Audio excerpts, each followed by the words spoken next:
Hello again, everybody. Today we're going to be talking about the Skyblock Tablist update, the newest update on Alpha. My name's Derailious, welcome back to Skyblock News, and let's launch right into it.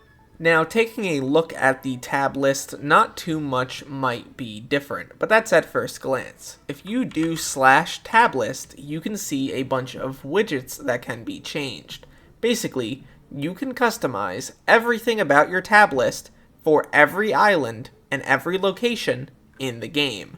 You can change them on the End Island, for example, the Spider's Den, the Crystal Hollows, the Hub, the Private Islands, and if you click here to edit, you can see everything that you can add or remove from the tab list. So right now, I have general info, minions, pets, profile, skills, and stats. Nothing else is currently enabled. If I wanted to add timers, for example, I can left click on it and then it gets added to the list. But you might not notice it immediately, and that's because my tab list is too full. So I'll have to remove something. Maybe stats aren't really needed. And as you can see, if I remove enough things, maybe I'll also remove pet, you can see that timers gets added to the list. If you want to save space, you can right click on a certain widget and it'll be able to be individually customized. For example, you can remove the spacing so that it basically appears a little bit closer to the other ones. This one doesn't because the skills one isn't changed. Let me change skills to show you that. As you can see, skills and timers are now connected.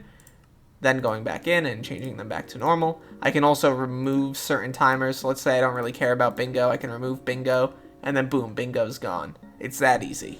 So now let's just say you're looking at your tab menu and you don't like where skills is on it. You want it to be lower on your list. Well, here's how you would change that. You go into your settings, you go over to the tab list, which you can also access here, and then you click on the private island one because that's where you are right now. You can actually see what your menu is going to look like at these two little previews here at the top, and you go to the middle where this priority changer is. Then you select skills widget, which is at the top, so we don't have to worry about that. And then we shift left click to move it down. You can shift right click to move it up. You right click to go down the menu, or I guess up the menu, and left click to go down the menu.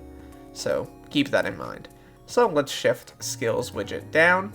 And then if I zoom out here and go over to the tab list, you can see skills is now underneath minions, and now we can see everything else again, which is pretty cool. Personally, I think my favorite part about this system is that it fundamentally changes whenever you move to a different island. As you can see, everything is different over here. We have pests, we have your pet information, we have your crop milestones, your composter, and you're able to do this for pretty much everywhere you go in Skyblock. If I wanted to go to the end, for example, there's different stuff here. It has your RNG meter. If I want to go to the Crimson Isle, it has different stuff here. You have trophy fish. So basically this just allows players to get more into that aspect of min-maxing the game, especially without mods. It's a pretty cool feature, and I think generally people will be pretty happy about it.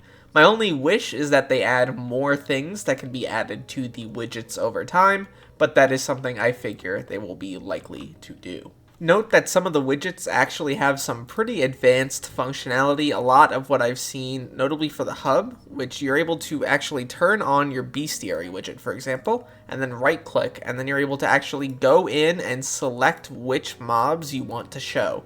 So at the hub, for example, if you're someone who has this on, you might want the mythological creatures. So you can set it up so it's all, Minos champions and inquisitors and things like that. Then you add that to your list. You can remove some other stuff so you don't really care about your pet widget or your skills or stats. Like, that's kind of whatever.